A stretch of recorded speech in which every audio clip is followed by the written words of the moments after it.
fine. Oh, right here. Hello, hello. Reading twins. Hello. We got Jan and Mary here already. Oh, thank you, Mary. Happy birthday, Crystal. Have you been having a good birthday? Yeah, very, very low key, which is just my kind of style. So I'm really enjoying it. I got to watch some of the Eliza and the Duke episodes. I usually don't get the TV, so I'm usually reading. Eli- And the kids have Awesome. What It's show so is good. this? Eliza, not Eliza, Miss Scarlet and the Duke on PBS. Okay, because I was like, Mhm. wait a minute, Fun. that sounds like a book, not a movie or a TV show. It's so good. It's I'm finally on season 3 now, so it's been Mm. taking me so long to I forget to watch TV sometimes. I just actually watched North and South again. Oh, I love that.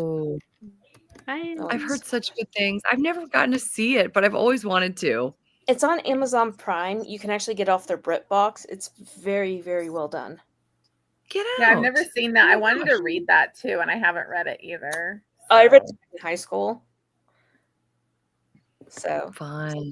I haven't read it either. I just recently watched North and South because I heard about Jen from the Book Refuge was talking about. I'm like, I don't think I've ever actually watched it, so I watched it. So it was good. It's kind of sad a lot of the parts. Think of like an Oliver Twist.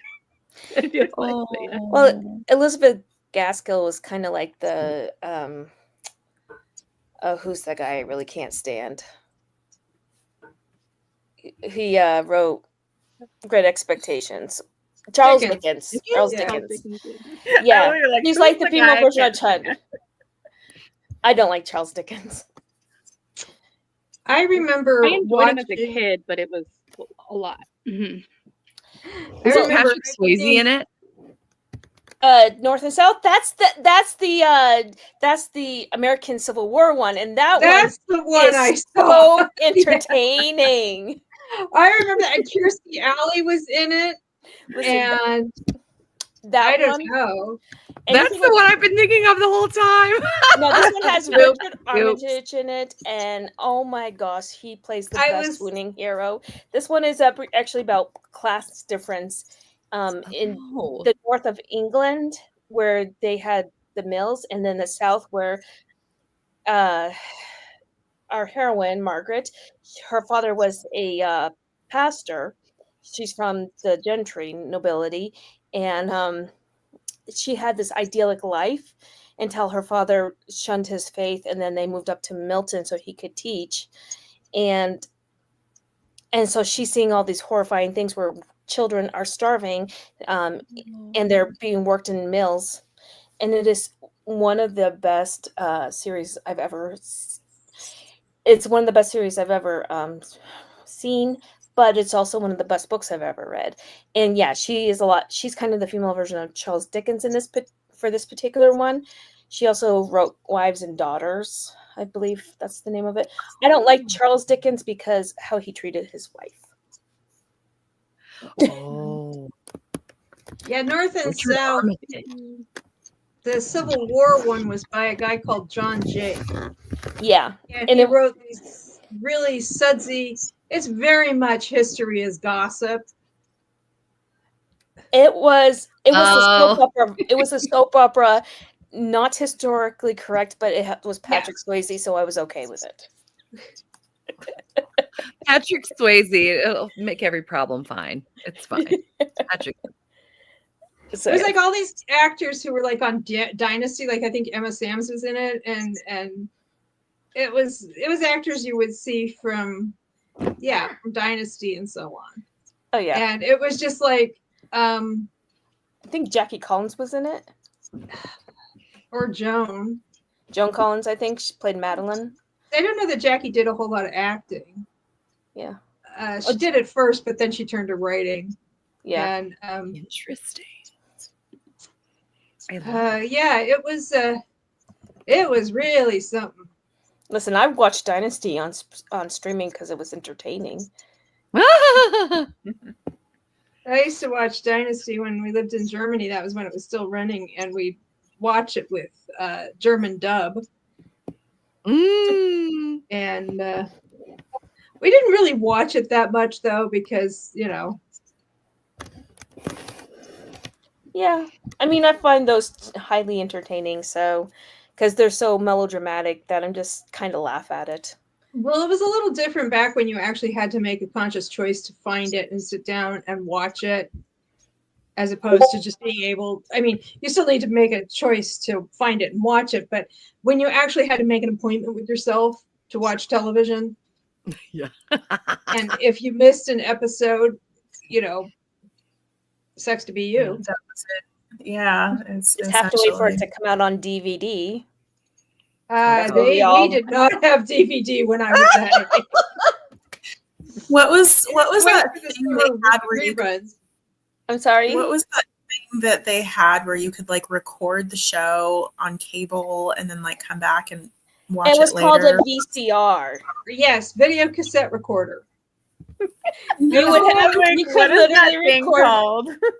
And she's thinking of what a the she's VCR is. She's thinking of a DVR. DVR is No. where you actually do that digitally, but a VCR Yeah. is you would Digital take these analog. tapes and you put them in, and you could I like used to literally record take. stuff on the radio with a cassette tape. Yes. And you record, like you have to hit exactly at the right time. Yes. My son I does not recently- understand this technology. He's Listen, like, what okay, did you do? Well, VCR, you could program it. Well, So, yeah. like, And did you take you the could bolt program it up to 2 weeks in advance. Well, that was DVR, but that wasn't DVD. No. Our video cassette, you could actually program it to record in advance. Yeah. Oh my gosh! Well, I wanted to watch this movie. I guess we were fancier than I realized. I wanted to watch this TV made-for-TV movie. I was like, I don't know, I was like 13 or 14, and my sister was like, Monica, I don't know how to do this. You're gonna have to do this, because I literally would take tape and put it over, because there's these little holes that would stop you from having to record on the video, the VCR tapes. Anyway, so you'd put tape on there, and then you could put it in, and then record, then wind it, and then record something over it. And I wanted to watch this made-for-TV movie. And I was in the shower. My sister was screaming at me. She's like, "You need to come down and do this." So I wrapped up in a towel, and I'm going down, and my brother's friends were there, and I was like, "What?" I mean, completely wet and in a towel, walking down with a bunch of really cute guys at the bottom of the steps. What? Leave me alone. That fit perfectly And it with was your that anecdote. sister right there. She just came in with a cat. And you're like, you never learned to program the VCR. And she's like, that's totally would have been a waste of my time. I was like, literally, all you have to do is push record. That's all you had to do. Ugh. But I we used could to actually record over our home recordings. Yes. And then my mom would like find like, and it was like the wrath of my mom, and all of a sudden one of my shows comes on in the middle of like a track meet. My mom would record Days of Our Lives for us, and we'd watch it after school. But oh my gosh, there's this thing going on my feed right now, which makes me laugh. You know, they're saying, "Oh, you can take all these old videotapes and get them onto and put them onto what I think it's like a whatever it's called, electronic file, right? So you have your memories." And they're like, I have all these old videotapes, these all that my parents had, and they're not labeled. So I'm gonna go do that. And some people are like, you don't want to do that because of what your parents actually had on those videotapes. Yeah. Yes. If you're lucky, it's not themselves. If you're lucky. Because I actually had a friend I was helping her clean out, and we found that. And it was her parents. Disturbing. Yeah, I remember my dad was recording something for me on cable. We lived in different cities at the time, and he was recording something for me, and I sat down to watch it, and I guess he had forgotten to set it so that it would record independently of what he was watching. So I was watching it, and I saw him channel flip, and it was so funny because well, I mean, he wasn't there anymore. I'd sit down and I'd watch it, and I'd be like, "Oh, he's channel flipping," and I'm like, he'd stop and watch something, and he'd like watch 10 minutes of 90210. And then he'd watch, like, at one point he got really interested in Twin Peaks, and then he just got bored with the pacing because it was so slow. And it was just, it was funny though, because I'm watching it, and it made me laugh so hard, because it's like, when I would start to get bored with what was happening on the screen, he would change the channel. I love that.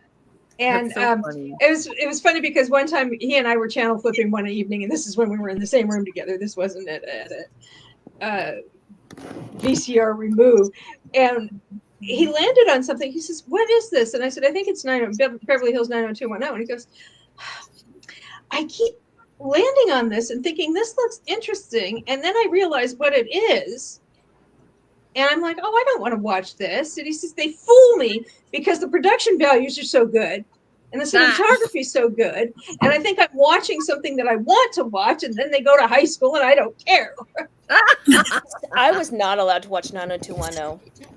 Well, this is when 90210, I was already in my 20s when that show came on. So I was a kid.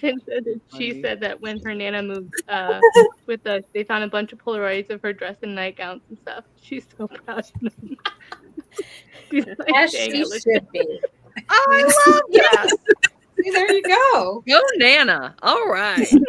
Listen, you do you. I'm Any really gentleman colors she had. We used to tape all of our like favorite holiday shows, and then we would watch them year after year, like the same VHS tape, and we would actually get to a point where we remembered the fun commercials that would be between. And when we finally didn't watch VHS anymore, we actually really missed all the old commercials, like the fun McDonald's, like with the McNuggets dancing, and I still remember some of that stuff. I'm like, oh, I miss those silly. Oh, you miss Mac tonight, don't you? I don't think Becky and Affy, did you guys ever have those things? What? I recorded a Guiding Light. My sister would record Guiding Light for me while I was in high school, so that way I could come home and watch it. And we had 100 VHSs of every Guiding Light episode. Oh my gosh, I thought It was Days of Our Lives and Passions in my house. I don't even know what happened to all those VHSs. Good lord. Yeah, we were like Young and the Restless, Bold and the Beautiful, and then what was funny was my dad, he would take, because he worked from home, and then he would have he was handicapped, so he would do his nap lunchtime, and he would watch Passions every day. And to hear my dad talk to the TV to Passions was so funny, because it's like when they're always looking for each other, and they kept Miss Mateo, and he would be like, why can't they find each other? One of the most ridiculous, and I'm saying this because it was Louise. Sorry, it was Louise. I don't know. Chris did mention Californian raisin commercials were the best, and yes, those were. I do remember. They were pretty good. I remember that when George H.W. Bush got inaugurated, not the most recent President Bush, but his father. Yeah. And that was when the dancing raisins were everywhere. And he apparently said, I don't know if this was a hot mic or just somebody reporting that he said this. He said that at his inauguration celebrations, he did not want those darn dancing raisins, only he did not use the word darn. And I'm just censoring myself for the benefit of any children who might be in the background. So he said he didn't want any of those darn dancing raisins. It's not surprising April would like that commercial. Yeah. Listen, the California raisin commercials were somewhat scary when you're really little, because dancing raisins, there's an existential crisis there. It all makes sense for I like April. to eat the raisins. Listen, I still can't eat rice to this day because of the movie Lost Boys, so I watched it way too young. It's a vampire movie, and in it, the vampires play with one of the kids' minds and turns his rice into maggots. Ever since then, I was probably 5 or 6 when I watched it. Shouldn't have watched it at that age, obviously, because it's an R-rated movie. I still, to this day, cannot eat rice. Is it not obvious? The raisins. What are you trying to say? Oh, it's one of my favorite movies now. It is one of my favorite movies now, but I still can't eat rice. Yeah, I love kefir, so. Well, the dancing Oh, raisins were actually a joke on The Simpsons. They had like the Simpsons were watching TV and bringing it back to Christmas specials. There was like a nativity scene of the raisins as Joseph and Mary and so on. And Lisa is like, this is offensive to both Christians and raisins. I remember that one. That was pretty funny. That's hilarious. So, all right. So let's start. Let's have. I don't know if everyone introduced themselves to people as well. So introduce yourself and what book are you reading tonight? So Monica, do you want to start, and then we'll go to Affy? Sure. I'm Monica. I'm from This Book Addict, and I am in an ALC for Spotlight by Rebecca Jenchak. It is a sports romance, and I'm actually at chapter 7 right now, and she is so angry with him, and he just loves it. She's like, I hate you right now, and he's just sitting there smiling, and I was like, oh, I like this. And it was better after I read Silver Elite, so. Nice. I'm Affy. I am from Fifi Roots Historical Romance, and I am about to start The Bride and the Beast by Teresa Materos. So we'll see how that one goes, but it's a Beauty and the Beast retelling. That looks really good. Sock, do you want to go? Oh, okay. I didn't realize we were going clockwise. I thought we were going typewriter style. I'm sorry. Probably, I just was like, la la la. I couldn't have Sorry, Sock. It's up to you now. Like I said before, this is a professional establishment here. Hi, I'm Sock, also known as Bargain Counter Argument. I am a middle-aged lady in a tiara, and I am reading. Sorry. It's a flutter, not a wave, like a windshield wiper. I'm reading All for You by Lynn Kurland. It's just a time travel. So Tara and B, my captains, you can please get off my back. I'm doing the best I can here. And I'm about 10% of the way into it.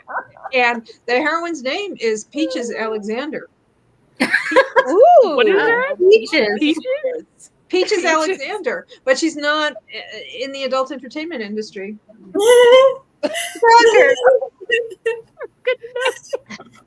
That reminds me of Gwyneth Paltrow. She named her daughter Apple. And laughing when that happened. If I wasn't done I don't know having if kids, Peaches is a man, nickname. that would have been a great name. In the day and age of emojis, this probably wasn't a wise decision to name Peaches. Yeah. Well, this is from, I don't know, 2000 something.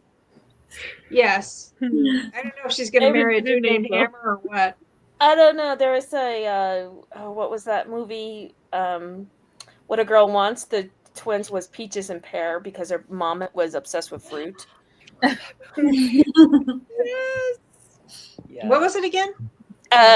What a Girl Wants. It's Colin Firth and Amanda Bynes. Oh, I remember that movie. Oh, yeah, I remember that. She goes to London or something? To find her biological Find her father. dad. Yeah. So good. And it turns out he's in an ABBA tribute band. Is that how that works? Or am I getting my movies mixed up? No. Colin Firth was in Mamma Mia. That's probably led to some I have never confusion on seen my Mamma part. Mia. I've never seen it either. I've never seen Mamma I Mia. had a friend who made me watch it. I had a friend who made me watch it. It's amazing what friends will do to lose your friendship. This is true. Should I go? Go ahead, Amber. Go ahead. Amber from Amber Amber. Reads Romance. I am almost done with. Sorry, what a difference a Duke makes. from Lenora Bell. I'm loving this. Like, I'm right at like the end. So that's a governess one. And then I'm almost done with, I don't know if you guys can see this. I'm reading I love that one. Scoundrel of My Heart. Yeah. So I'm listening to that on audiobook, and I'm almost done with that. So my goal is for sure to get those done for the end of this readathon. Yeah. Hey, April, you need to come on so we can be the Brady Bunch. Because we all have the grid. Brady Bunch. Yeah. The Brady Bunch. Okay. Do I get to be Alice? I want to be Alice. Amber's and Alice's. Alice? Yeah, I'm Peter, I think, right? Like I should look up. Yeah, you should. This is. I'm gonna look down at Becky. Do not want to be Jan. That's Nope. I think B is Peter or Jan. I'm Peter. You're Peter. Wait, which one is Jan? I think I'm Jan, though. Doesn't that make me Jan? Yeah, you're Jan. Can That you means just please Tara just would be once say Sylvia. Marsha for me, Sock? Are you going to say sure, Jan? Sure, Jan. Sure, Jan. Marsha. I think that's one of those things where she never actually said it on the show or something. I don't know. Oh, my nose. Yeah. I think Marsha was the one who got her nose broken. Yeah, because she had too many balls. Oh, shit. being thrown at it. Calm down. Someone's calling from the past. And Becky's gone. I mean, she is on the time travel team. Becky is. That's Did what anybody we're read overrepresented. the Outlander books for the time travel? Because Say I what? was like, the Outlander books, and I wonder if anybody read one of those for the time travel one. I I didn't. don't know. I don't think so. I didn't see Hey, it. That's I a haven't series seen that's it. way too long for me. Yeah. I just finished it because I did that read along gave with up. Jen. I commit to Jamie. I commit to Jamie Fraser via the TV, not the book. Yeah. I just felt like in the amount of time it would have taken me to read Outlander, I probably could have read like 20 historical romances. Yeah. And so that's what I did. Yeah. Those books are too. That's very true. Oh, Becky, somebody asked, was that a landline phone? No, that was my doorbell. I love it. Did you get some food? No, my Amazon delivery, because Amazon can't ring my doorbell because they don't know it's a doorbell. So my local substance friend likes to ring my doorbell. He's very nice. He doesn't steal my packages. He likes to tell me that I have a package. So I You know appreciate what? his. That's great. I appreciate his local services that he provides. Oh, Becky. Oh gosh. It's true. Don't judge. I believe you. Sure, Jan. It's true. B, do you want to go? Becky. I'm going. Here I go. All right. Hi, I'm B of Mama Needs to Read Romance. And I'm going to be reading Sherry Cobb South's Fairest of the Fair, which is an historical romance. It's not time travel, but it does have some hidden identity. It's got some cool stuff. She meets a guy at the Bartholomew Fair, which was a real thing for hundreds and hundreds of years. Then they fall in love immediately, then fall apart. But then she meets him again at a house party, and now all of a sudden he's like a footman there. What's going on? So I'm enjoying it. So yeah, that's what I'm doing. I love the way you describe books. Like, seriously, it's just, like amazing. It's like, you got me hooked. You're very kind. She literally could host The Price is Right. Come on down. She should be an See? audiobook You narrator. got it. There you go. Tired. Oh my gosh. All right. Do you want me to go next or Becky? You going next? Doesn't matter. Yeah, go ahead. Oh, Becky, I'm Becky from Bex Reads. I honestly don't know why Crystal invited me to this because I'm not reading anything. I'm done for the month. Getting Because packages. you're my friend. And I was just inviting friends. But I was like, over sure, to- I'll join. I could read something. I'd have to go find something to read. Or we could all live vicariously through you. I'm done for the month. I've read enough Yeah. this month. I'm We'll done. be reading and you'll be like, Yeah, I whole just week. did such and such. And we'll be like, oh, we could have done that. I mean, the but we're last reading. thing I read was Tusk Love by Thea Guanzon. So Okay. I wonder who that is. which comes out in July 1st, so it was an arc. Oh, It was very sweet. I got the. Did you know that Joanna Shoop? I don't know if it's there anymore. Yeah, I got that. I got it too. Low the wait list.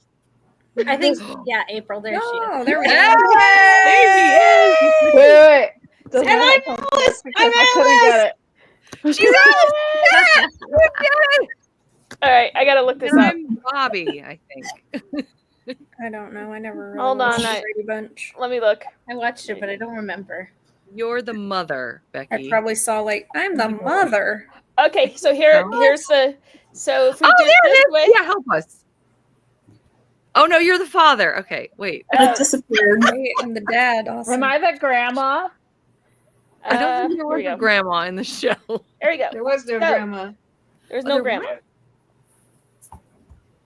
Okay. Oh, am I Okay. Martian? It's So I'm like getting dizzy. sorry, I'm trying. Now it's giving me. I'm the Brady Bunch theme maid. song. Yeah, You so are April Alice. is the maid. Oh, you're Alice So is the maid, I thought. Becky is the Excuse dad. me, I am a housekeeper. I feel Great. this way. Crystal's Marsha. Crystal's Marsha. Amber's Jan. B is Cindy. I am Greg. And Effie is Peter. And then Tara is Bobby. What's I the look just dad's like Bobby. name? I Mike. love it. What's Mike- I Mr. never Brady's saw the name? rerun. Mike We is could the have coordinated dad. this. Mike? Mike. That's his name? Mike, yeah, Great. Mike Brady's the Mike. dad. And then Florence Henderson, or what's the mom's name? Carol. Remember. Carol. Can we? Okay. Oh my Yeah. gosh, guys. So Can who's we- It's your my impressive you can remember my all that. boyfriend, Can we do the who is talking definitely real, is Sam the Butcher. Is Tara my wife? No. It would be April. Tara Although is- April had an affair with me. Ew. my wife? Ooh. Yeah, Go on, they were like Tara. Florence Henderson actually did Getting Go- intense here. date the guy who played Greg. Oh, I think it was just that they went on a date. I don't think they know went that they, Well, I know that they because Is it in real life? in real life, the guy who played Greg and the woman who played Marsha actually they would sneak out into the dog's house and make out, for what I understand. so the big box is Tiger. Listen, I was watching in 2020 where they were fixing up the dog, the Brady Bunch house, because HGTV bought it and then they redid it, and now they're stuck with this house that they can't do anything with because they fixed it up to what it will look like with the Brady Bunch. Fun. It was during COVID. I remember. I saw a couple episodes. If they have a sunken like living room, I would totally buy it. They did have a sunken living room. They even did the. I don't know why I love those, but those are awesome. Very 70s. Yeah, I like those too, actually. Oh, that's funny. Play board games, you know.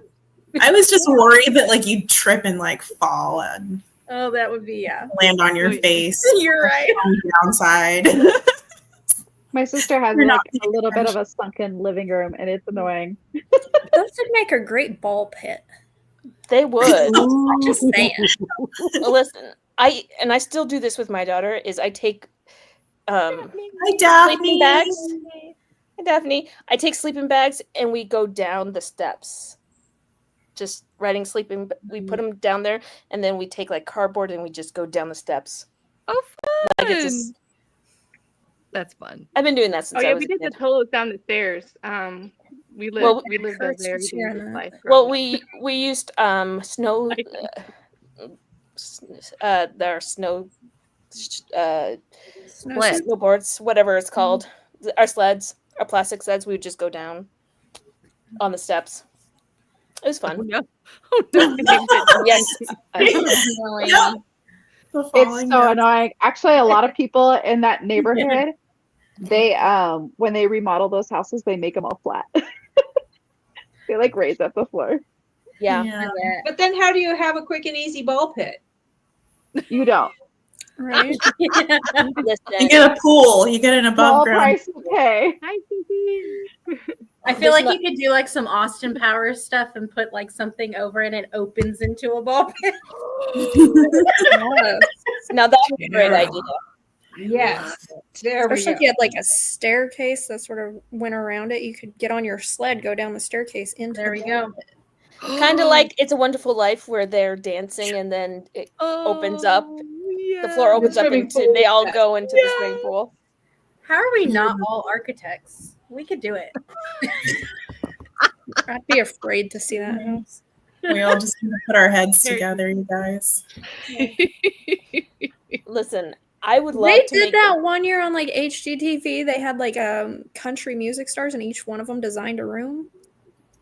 Oh, really? that does not sound like a good idea. You know, like Or the ones I feel where like, they I feel had like a house in each booktubers could do neighborhood. that. Yeah. Each of us design a room in a house. I Have feel a like it would be so historical cool. romance room, a It's fantasy gonna be room. libraries, every single one. Since I'm romantic Yeah. suspense, I would absolutely have trapdoors and hidden passageways. That would be so much fun. I would do the indoor pool. There you go. There you go. Fun. Or Not maybe the giant do like a bathtub. room that's based off of like your favorite book, like a scene in one of your favorite books or something. Listen, I don't. That's a good idea. Trading spaces. I think so. So That's I don't. That was the Heartfelt Haven, my I don't. AI library that I haven't updated in a while. Yes. I love that. It's on That Tea was and Biscuits, yeah. but I haven't designed a new room in a while. I don't actually design the rooms. I just get AI to do it for me, and I feel some kind of way about AI, so I'm conflicted. Yeah. Yeah. The one thing I do with books is if they're talking, and I do this with TV shows too. If they start talking about like beignets or something else, I'm like, what is this? So I look up the recipe and I make them. So I made a Charlotte Russe because of Downton Abbey. I made beignets because of a bunch of the book Shadows from Kristen Proby. Also the Juliet Cross Stay a Spell series. They're talking about beignets. So if I find something and they keep talking about it, I'm just like, what is this baked good? What is it? I need to know. So I will look up the recipe and I will make it. Beignets are good. Fun. Yeah. I'm going to New Orleans, so I'll get some beignets. Go to Cafe Beignet. They make the best beignets. Do not go to that really popular one. Go to Cafe what?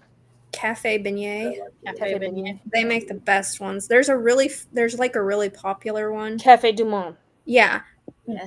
Don't go That's It's overhyped. That one and in they're the French very Quarter? good. Because we're going to the French Quarter. Yeah. Yeah, the Cafe Beignet, I think they have like 2 locations right in the French Quarter. But they make the best. They're like really big.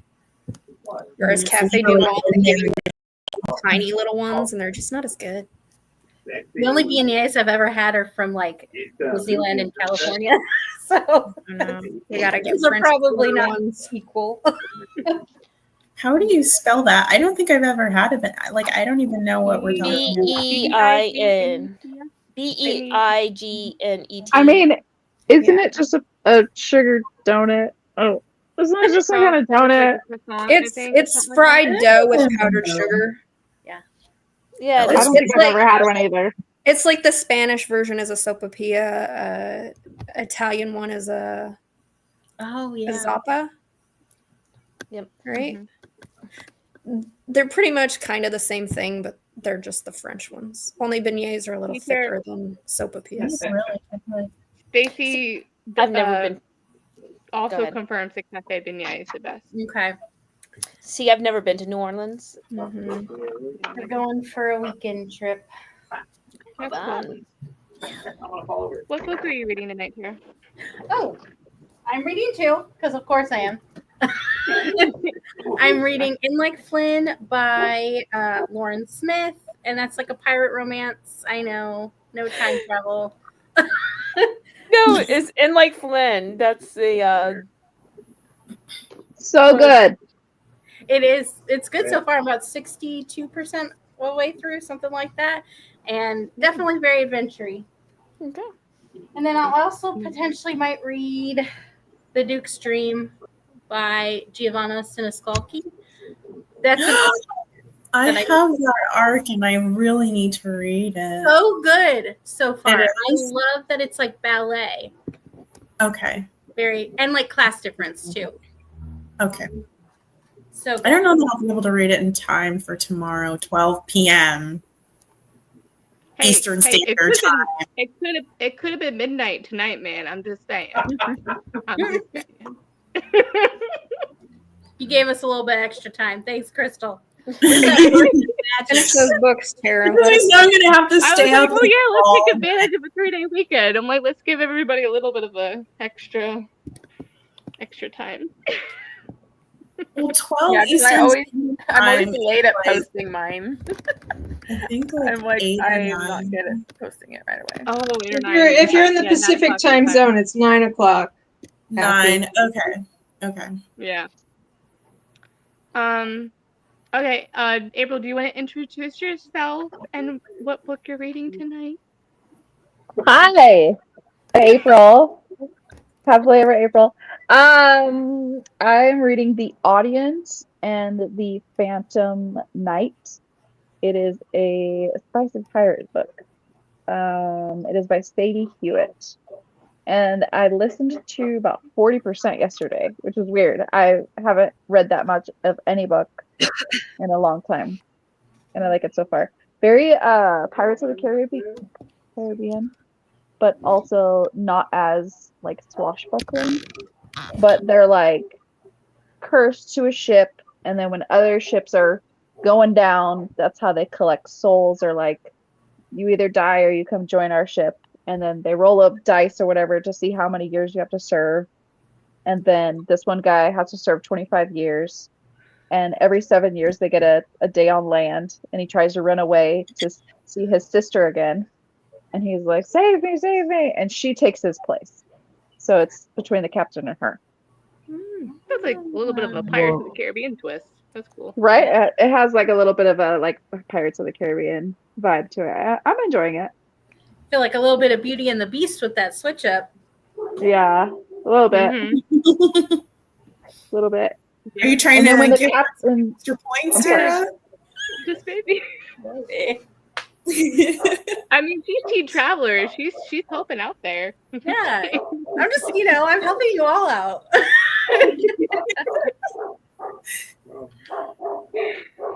Oh goodness. Well, I guess I'm not, but so I'm Crystal, Books Forever After, your host for the Readathon. Don't know who I am. I'm started after our Destiny's captive. I needed a switch up. So I went to my hold came in from the library, which always gets me every time. So I had to read that book. I'm doing Follow Me Darkly by Helen Hart, and it's basically giving a really bad like 50 Shades of Grey vibes. So I'm like 60% in though, because I'm like, well, it's a fast read, so it's easy points, but this is bad so far. Oh, I think I remember those books. Yeah, they were bad. I'm like, well, is this from like 2010 from the same time? Like, no, it's 2020. I'm like, wow, that isn't that far long ago. I'm like, this is really or maybe bad. I read books from her in 2010 because I read some of her books right after 50 Shades of Grey, and they were bad. If you didn't like it, I was one of the people on I loved the 50 hype Shades train of with Grey. 50 Shades that came out, but this is like a bad version of it so far. Is that the same author as 50 Shades of Grey? No, that's E.L. James, right? Yeah, E.L. James did 50 Shades of Grey, which was Twilight fan fiction. Yeah, exactly. And go ahead.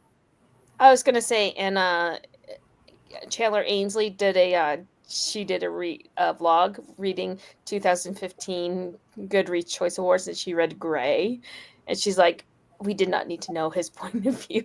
I love his point of view. I love the books better from his point of view. Oh, see, I haven't read them. I didn't have to get all of that, my inner goddess and the oh my's and all that shit. I was like, oh, thank God. I never read it. Never read them. I just didn't read the last book from his point of view, but I read the first 2 from his point of view. The other one that I'm reading is The Ark by Giovanna. Okay, B, make sure I'm saying this right. Is her last name Giovanna Siniscolci? Siniscolci. Super close. Okay. It's Italian. It's the Italian. I had it when you train singing, you have to learn it in Italian, so that's where the Italian singing, so that's how it's Get out! Oh, that's so cool, Crystal. Siniscolci, did I say that right now? Siniscolci. Siniscolci. Yeah, it's gonna train me out of that. I gotta train it out of Skolky. So Amy. But yeah, it's the Duke's Dream. So yeah, I'm hoping it's really good because when she asked me to read it, I was like, okay, she's listed all of it. I'm like, that's all the things I like. So it's really good. I really enjoyed it. Yeah, it's really good. Mm-hmm. It's good. Okay. Yeah, I'm excited to read. I'm just starting chapter 3, so I haven't gotten far yet, but yeah, you're gonna love it. You're gonna love Does it apply to any of the tropes or characters? Or? Yeah, I think I'll probably read it for the Cinderella team because it has, I think, class difference because he's a duke and she's a ballerina. So, and it's a little dark, but yeah, it definitely is. I feel like it has gothic vibes because it's in the very much set in the ballerina studio or like Covent Gardens. You know what I mean? Like he's very much like lurking. And it's soulmates too, because I mean he's been dreaming about her for like a decade. That's true. You're right. Okay. You know, so yeah, it hits a lot. Okay, so Can't Get Enough. Do you like that book? Oh, yep. I liked it better than book 2.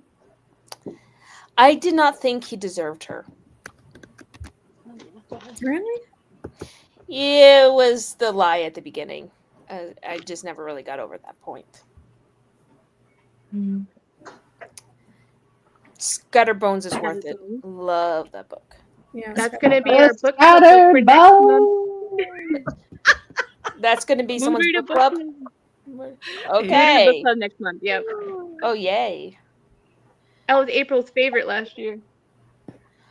Is it for you guys? Said it's for book club next month for you guys? Yeah. Mm-hmm. Yeah. It's the only. I want to read it. The only book that beat out Quicksilver. Really? Wait, for your mood reader book club?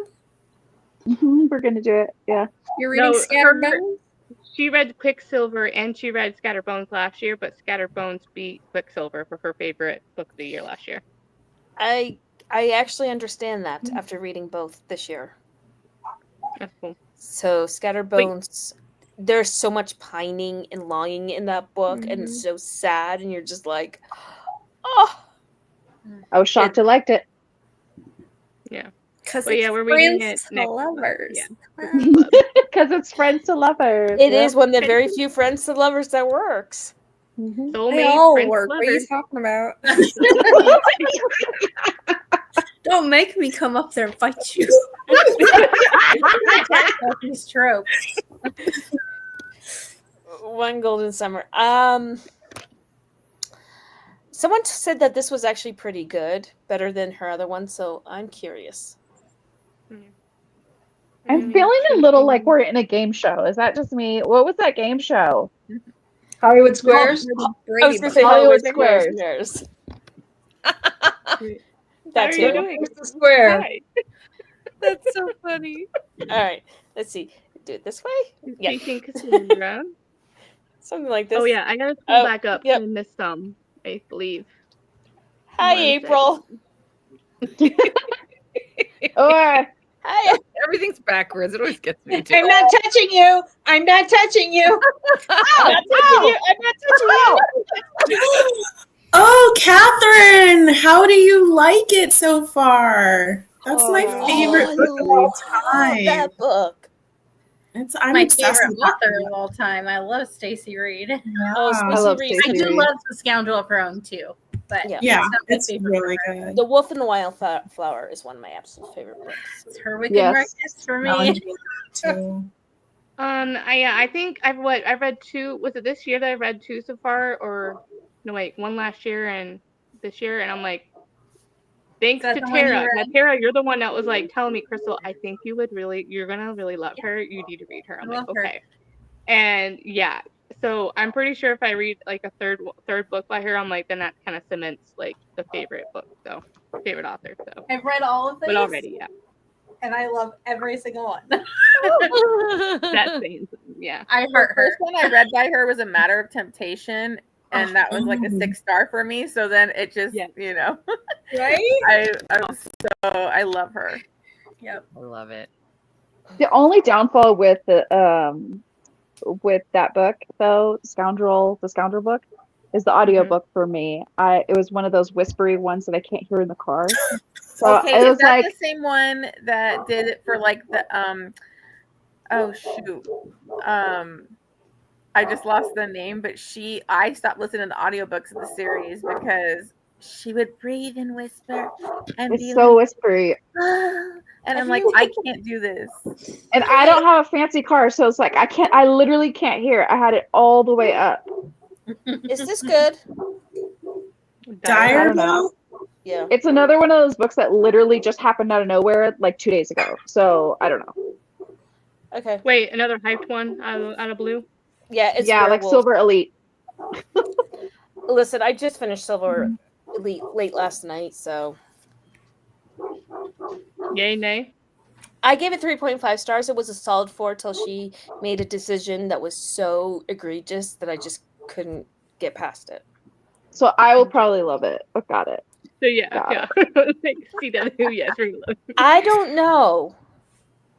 I mean, thanks. I think you would love the romance. I think you would really love the romance. I think you would really love the world. But this one, Does it have a hot dummy? If it's got a hot dummy, I'm there. It's got a couple of hot dummies. There you Yes. go. That's all April needs. My favorite trope ever. The hero, his name is Cross, so. So I actually got the hard copy for $3 at Barnes and Noble because they majorly screwed up some of my orders. So they gave me they gave me a bunch of vouchers, and then I had points saved up because they had actually I had some stuff in the cart and I did not push submit, so they were supposed, and when I looked back they were still in my cart, but they had charged me for the books and sent them. I was like, absolutely not, because I was actually going to get them, but because they did that I was like, no. So I ended up getting a voucher and stuff, and after being on the phone with them for 45 minutes, so I ended up getting Silver Elite for $3 instead of $32. Damn. Leon So- Riley was the one author at Romanticon I regret not seeing because I don't think I went up to their table at all. I don't know why. I feel like I went to all the tables, but I didn't go to this one. And they had such cute art and everything. You know which one I want to go because I had serious FOMO because after seeing is MonsterCon. After seeing Tiff and Monster Eroticon. Yeah, Tiff and Ava with all their stuff. I was like, oh my gosh, that looks so much fun. I don't really read. I need to watch their vlog. Hey, look, April's reading that too. What? Sorry. You're way behind. Comment from earlier. I just thought that was funny. Sorry. Has anybody read The Night and the Moth yet? I slogged through that one. Oh, you did? I'm in the unpopular opinion. I did. What was the other one called? The Silver Elite. Yeah, I had a rage 1-star on. I think it was a 2-star maybe on the second book, and I DNF'd it 80% through. But I'm like, I'm counting this one, and you're getting rated. Oh my gosh! I did not. Whoa. I was so mad that I went back to the first one and rated that a 3-star. I was you like, pulled a Becky. Totally, I'm like, you did not. It doesn't happen that often, but I'm like, you get me mad enough on a book, and I'm like, this was not what I signed up for. I'm like, Savio's where's book. the plot? Where's the romance that you were? Are you talking about Savio from Cora Riley? Yes, that one. Okay, that's literally where my brain went because I raged so hard when I read that book, and then when I think I was nice and gave it like 2.5 stars. But then when I read Damo, I think his book, it wasn't as bad as Savio's. I was like, I need to go back and rate Savio's a 1-star. Like, I hate him. I hate him. I hate him. Listen, I never had such a visceral reaction to a character until I like normally I'm like, if you make me hate a character, I'm glad because at least you're pulling emotions out of me. And so I will give you good points for that. But this character, there was no need for the amount of sluttiness that he had. I mean, he slept with a girl who was bullying her. He did it right in front of her. Did it right in front of her. Wait, she went to a it's Cora Riley's Kimura Chronicles series. It's Savio's I think it's like book. Savage Hearts or something like Twisted Hearts or something like that. It's like the first 4 books are fantastic, and then the last 2 are just horrible. I haven't read her newer stuff ever since that series because I was so mad about those 2. Like literally, he was having sex with random women at his birthday party. She came in with a cake, and I mean, she was even. But the heroine was pathetic. Like, wait, she came in with a cake, and then he had sex with that too. No, but I wouldn't be surprised because he has a bowl above his crotch, so you can ride his bowl, and he's just like. Listen, this guy is so disgusting. You have to dip him in bleach just to be able to breathe the same air as him, so you don't get an STD. And he didn't redeem himself. Like it's all the way to the 80% that he's doing this stuff. So it's like there's no redeeming quality. And then all of a sudden, she almost dies, and then he's like, "Oh my gosh, I think I did love you."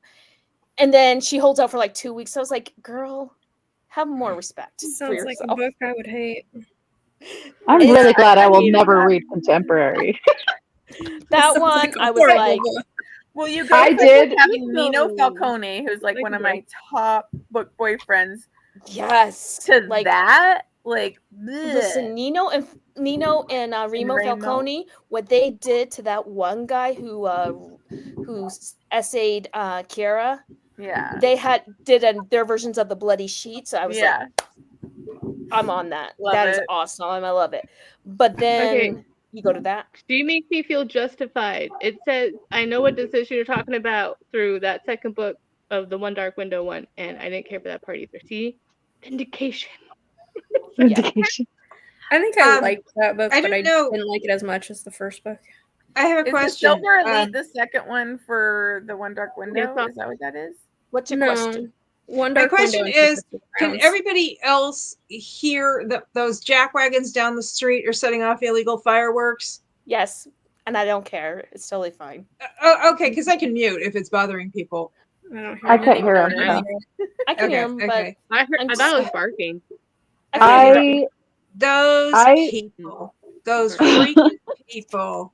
We have that problem here too. They're like already starting. It's annoying. I think I think the guy is like knows somebody at the police department or something. At least it's been raining here, so it's not a fire hazard as much as it sometimes is. I just raged. Did not start. I didn't finish it. I didn't start it. And it was actually an arc that I wanted to read for this readathon, and I was so mad. It was Alexis Hall, Something Extraordinary. It's the 3rd book from that series. Okay. And I started it like literally like the first 2 chapters. And Alexis Hall's writing is very character driven, so it's like starts out with a bantery conversation. And I'm sitting here reading it, and I'm going, who is the hero? Who is the love interest in this? Because I thought this was Arabella's book, which is like the super ridiculous one, which I have been waiting for. But then the hero she's talking to is in love with her brother, Valentine, from the first book. So I'm like, if he's in love with her brother, how is he going to be the hero? So I went back and I was reading the synopsis. It is not a romance. It is a platonic relationship that's a marriage of convenience. Yeah, because it turns out Arabella is aromantic. Yes, she well, in the thing it says she's pansexual. It doesn't say she's aromantic. It says she's pansexual. Yeah. So I'm like, I was so confused. I don't want to read right now. Yeah, I'm like, well, that's not a romance. That's a friendship story, which is great to me. Like, would be awesome, but I'm not in the mood for that. So. Yeah, it was like the idea is different ways you can love, and be loved Yeah. and form a family. I liked it, but then it was what I was in the mood for. The one of his, Yeah. I like almost everything he writes except that Confounding Oaths, just no. You know, I like here's the Border Collie's okay, but Confounding Oaths was just like, oh, I am so sick of these people. So I get what he was trying to do, but I will die on this hill. You have to have an HEA for it to be categorized as a romance. Yeah, I don't know. Well, it wasn't, there was an HEA, it just wasn't like a romantically in love HEA. Okay. Well, I mean, as somebody, okay. I actually am a romantic, not a romantic, but I'm arrow. I'm not. Yeah, no, I get it. I enjoy reading about it, but I'm not, don't experience it myself. Yeah. And so I actually appreciated it. So on that level.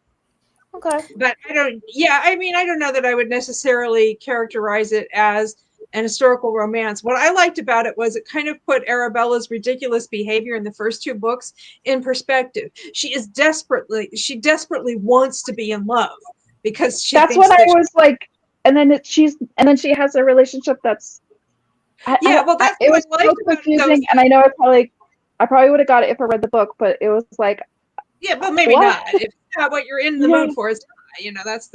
But is that she was behaving so ridiculously because she desperately wanted to be in love because she thought there was something wrong with her, and that she had never fallen in love, and so she was doing all of this ridiculous stuff to try to at least act like she was in love. And I really related to that a lot. I've made a lot of relationship mistakes, thinking that, you know, I had to be, in order to be a normal human being, I had to be able to be in that kind of relationship. But when there's no feeling behind it, when you don't have that real feeling, you just end up performing a role. And, you know, so I kind of related to that. And I would say that I liked that there was a way for her to have a happy ever after without falling in romantic love. But I can understand how, if you're reading it with one kind of set of expectations about what you're getting yourself into, and it's totally different from what you were thinking, that it would be off-putting. See, I have to know. I'm not opposed to that story. It just wasn't what I was wanting. Yeah. I was like, and here's the thing: is I have to. If they say it's a non-traditional HEA, then I'm gonna go in with my expectations. Okay, this is gonna be different, and as long as it says non-traditional HEA, I'm good, because everybody's different. Yeah. So, and it is spelled out in the synopsis. Like, it is spelled out in the synopsis. I haven't even read the book. Partly my fault. I hardly ever read synopsis. This is my problem. And I get into it. I probably should. I think that's whatever. a case of the marketing department just kind of letting people down. They did the same thing. I mean, it's spelled out. I just, I don't read. Yeah, so. but I mean, if it's marketed as an historical romance, and you read the other two books, and you're like, oh, it's going to follow a similar pattern to that, and it doesn't. Well, they did the same thing with Firebird by Juliet Cross. They didn't actually explain the triggers. Or market it well, yeah. Or market it well. It's a dark romance. Yeah. And if they had said that, it would have been fine. But they didn't. That was different. To me, that was different because it wasn't even put in there until after ARC readers read it. So that wasn't put in there from the very beginning before the book even came out. So to me, that really was kind of like pulling the wool over your eyes. Whereas like in this book, it truly is spelled out exactly what this book is going to be. And I just had a reading fail because I don't read. Well, maybe at some point you'll come back to it or not. Whatever. I will. Yeah, because I love his writing. Like, he's a phenomenal writer. But he's also one of those writers I have to be in the mood for because it's very character driven, and I'm a plot person. Hang on a second. I have, if I can find it, right by my side, I actually have a recent acquisition that I have. I'm just throwing my stuff all over the place like a baboon. It's all good. It was actually the lid to a candle because I do books and candles. Anyway, I got this trilogy. I haven't had a chance to read it yet. How to Bang a Billionaire, which I'm hoping has practical advice. How to Blow It with a Billionaire, and So, have you read these? It's a how-to novel. No, it's a how-to novel. Have you actually read these? No. Oh, okay. I'm not a Have Bella you read girl. Have you read the Gorilla Brothers book? And Loretta Chase. Are you talking to me? Gorilla Brothers? Yeah, it's the Earl Takes All. Are they gorillas? Already? No, one of the the original Earl Heath. They're out in Africa. Mean Lorraine Heath? Yeah, Lorraine Heath. Okay, I didn't know what you were saying by Gorilla Brothers. I call it the Gorilla Brothers book because one of the brothers like, get what are you killed by a talking about? gorilla. Yeah, now I got it. And the That's other one of my one favorite goes back books. and pretends to be Oh, I think I read pretends to be his that. brother, and then The Gorilla Twins. the Gorilla Twins, yeah. Yes. This one? Yes, that's Okay. the Gorilla Twins. That's what Tara I call Pink it. Hair. Like my favorite Lorraine Heath, but I have love a that lot more book. to read from her. Oh my gosh, you guys crack me up. Gorilla Shifter. book. Hey, I was like, if it was a gorilla That's- shifter book, but that would be better probably than a count. spider. Listen, I was talking to my sister. My daughter heard because we were talking about Ensnared, and I told her about Squeak and Unhinged and stuff. And my daughter, so she went on to YouTube and she found all these memes about dark romance and spider romances and stuff. And so she started showing me. I was like, "Where'd you get this?" She's like, "I heard you." I was like, "Oh gosh." It's like those old anti-drug ads. I learned it from watching you. I was like, and she's like, "But you will never read a spider book, right?" I was like, "No, I'm okay. I'm not going to read Ensnared." I have all those, and but I want like all the special edition ones. I just have the bind up of the 3, and my son is just so disturbed by it. He's like, I can't believe. I'm like, Catan is one of the top book boyfriends. I never thought I would read a spider romance, and then like while I'm reading it, I was like, I gotta look up this art, and like the artwork is like amazing, and I was down for that spider, man. He's like, "What's one of the grossest ones that you heard about?" I was like, "Morning Glory Milking Farm was pretty interesting." I want to read that because I hear so much about it. I'm like, That's on and the cover Hoopla. looks pretty. It's on Hoopla. All of hers is on Hoopla. So I'd probably read it physically, but yeah. Yeah. So yeah, I don't know, but a gorilla shifter book, that would be interesting. There's probably one out there. Yeah. That's probably better than the kangaroo shifter. Just go to Archive of Our Own and look for like King Kong fan fiction, and you'll be fine. There you go. Hey, I tried to read the flamingo one. It did not go well. Did you read the pillow one? No, because I don't like her writing. I think that's Vera Valentine, right? Or Vera. Yeah. I don't like her book. She tries to make it too romancy. I mean, the hot dog one was pretty funny. The hot dog one. The Henley one. The Henley one was I kind of enjoyed. To me, those are ridiculous. It needs to be ridiculous. The toaster one is still hilarious to me. Whatever there's the toaster one. The Thanksgiving one. Oh gosh, that we read for. Oh gosh, it was like a magic leprechaun, but like things came out of certain places. Full sack. Had to happen. Yes, full sack. That's what it was called.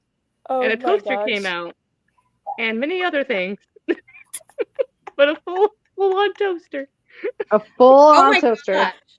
If you shot out like a t-shirt cannon. Has anybody written a 3D printer romance? Because that would be like everything. Well, there's a door one. I mean, I read the Dora one. I've read the Dora one, so. Yeah, like I said, I read the Henley one, but Oh, but yeah, 3D printer could just print whatever you wanted for whatever you were doing. That's very true. Oh, that's so funny. Oh, boy.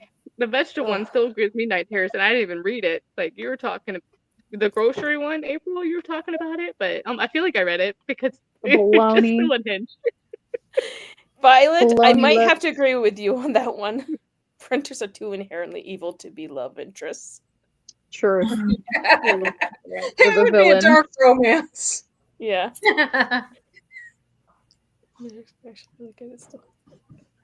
Layla Faye's full-length novels, Draco and Trickster, are actually really good. Still has the off-the-wall craziness, but also great stories. Yeah, Layla Faye is pretty funny sometimes. Yeah, she is. All right. Well, do we want to? We've been talking for about an hour. Do we want to do a reading sprint? Yeah. I guess.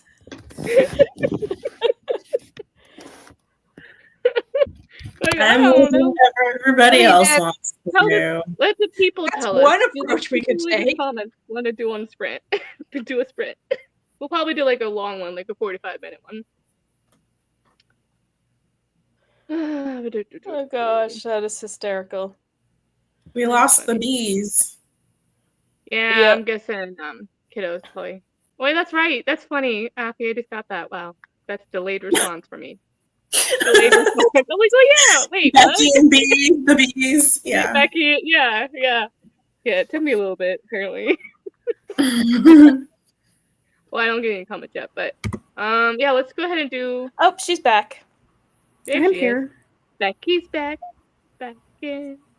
Okay, yeah. I got Amy said so I guess we're doing it. Okay. Okay. Deal. 45. Hey, Becky. Do you have magic? Bees Do you have a back. magic number? I do. Yeah. Yeah. Because apparently I'm special. Yeah. I need to get a laptop so bad. Well, let me see if I can. Hold on. What do you want? I just had to put my daughter down. She You stayed want up a little 30? bit late anyway, and I was like, okay, we cannot stay up one more minute. So You want 30 or 45? 45. Crystal. 45. 45? Mm-hmm. Hold on. Let me. 40? Okay, hold on. We're still holding. I gotta figure out how to change it. Hold, please. Anybody have any elevator music? I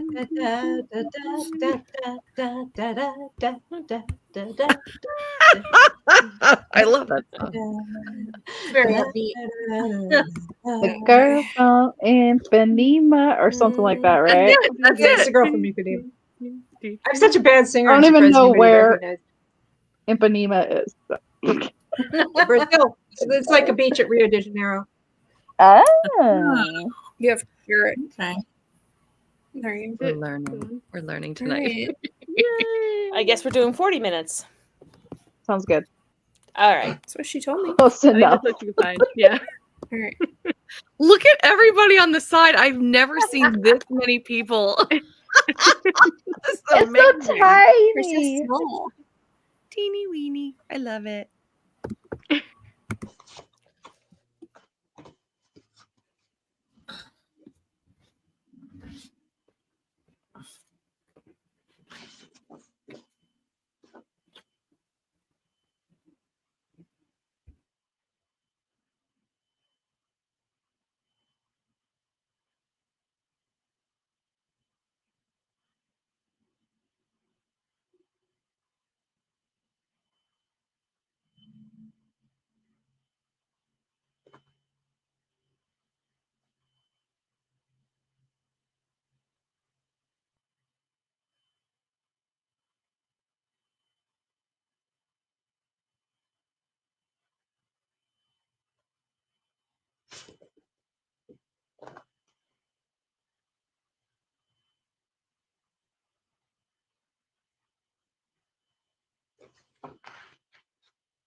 We dropped off. She was late. Time for bed.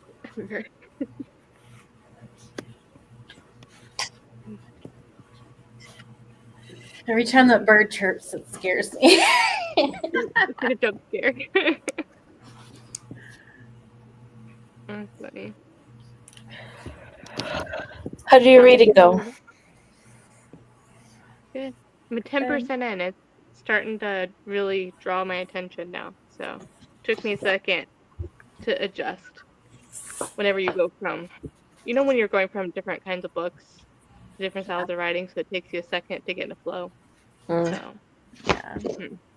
I pulled a back muscle yesterday, and so my mom came over and gave me a muscle relaxer, and my eyes were like, I was like, I'm like, is it okay if I have this muscle relaxer? And when I was reading, I was like, oh, I feel like I'm gonna pass out. So almost done, but not there yet. Clergyman's Wife. I was reading it telling Charlotte Lucas from Pride and Prejudice. Nice. I didn't read anything. I edited a video. I read another 15% of this. So that puts me at about 25%. Nobody's time traveled yet. What the heck? Right? Make it time travel. Wait, which one are you reading? All for You by Lynn Kurland. Oh, okay. Yeah. That was me with the Johanna Lindsay one. And it was still 50%. Well, I guess it kind of time travel, but it was not back in time. Yeah, 50% already in. I'm like, I know she goes back, but I'm like, really this far out? We're still not going back yet. And it's a standalone. Yeah. This is part of this entire interconnected time travel series she's got. So I don't even know which one. About it, though. I've read the first one and the second one, and then I think I've skipped ahead some, but I'm not sure by how many. I didn't read either. I ate dinner and was watching drunk Karens getting arrested. So that's my dinner thing. I was like, I have to watch that while I eat dinner. So I'm also trying to finish up my little thing, and of course, I'm like this. I lost yarn. I can't finish it. I'm on 2 rows left. I don't know if you can tell what it's gonna be. I don't know. Here's the other one. Oh wait, hang on. Let me get this in a way. This is gonna be a wing here. Oh, I don't know if you can tell. I don't know if you can tell what it is. A bird. It doesn't have a beak yet. Well, when your hand was covering up the lower part, I thought it was a fairy. And then when your hand moved away, I was like, oh, it's a bird. I can see the vision. It's going to be a hummingbird. Nice. Cute. Okay. We were talking about you on my book club's live show tonight, April. Me? What did I do this time? Oh, we were just saying how we needed you to make us something. Oh, yeah. I was supposed to make you something, but I couldn't. I only got one done for you. We need April to make us stuff because we're not creative. As you can see, I had to relocate.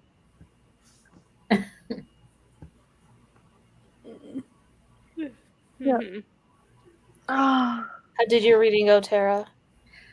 I got about 10% further, so I went from about 60% to about 70% in Flynn.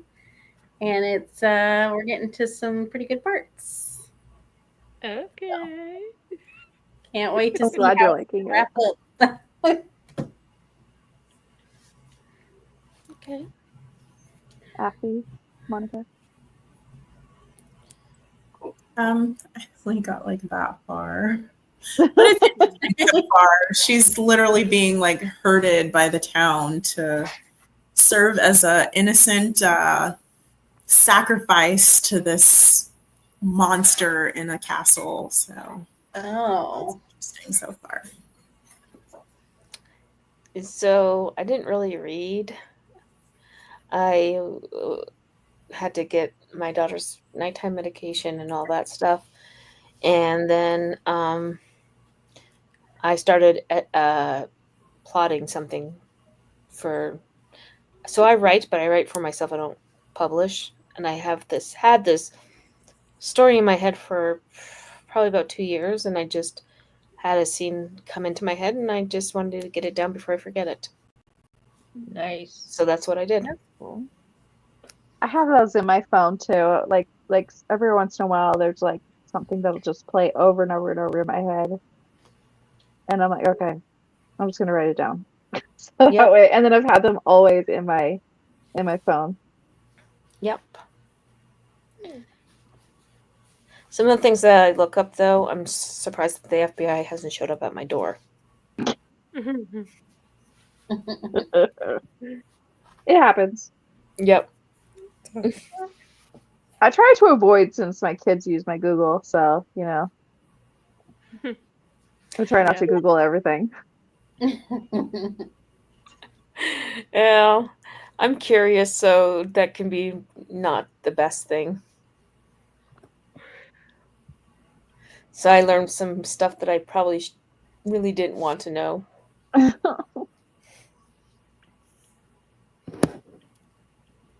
So, Crystal, what did you do for your birthday today? It was very low key. I got to sleep in a little bit, although my brain is like, it's 8 o'clock and you're getting up, so no sleeping in for you. And but we did a lot of low key. I got to watch the Miss Scarlet and the Duke, a couple episodes of that, and another episode of Dr. Quinn, Medicine Woman, my shows, and then we got some. Was it Jersey Mike's for lunch? Because I was like, why not? Let's have some yummy like sandwiches, whatever. And then kids made a cake with my husband, and they were hounding him all day because they had to wait for it to cool because they wanted to decorate it, which was cute. And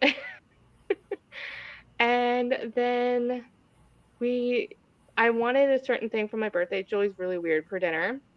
We did the presents the day before, so they gave me new pink fuzzy slippers and a new pillow back thing.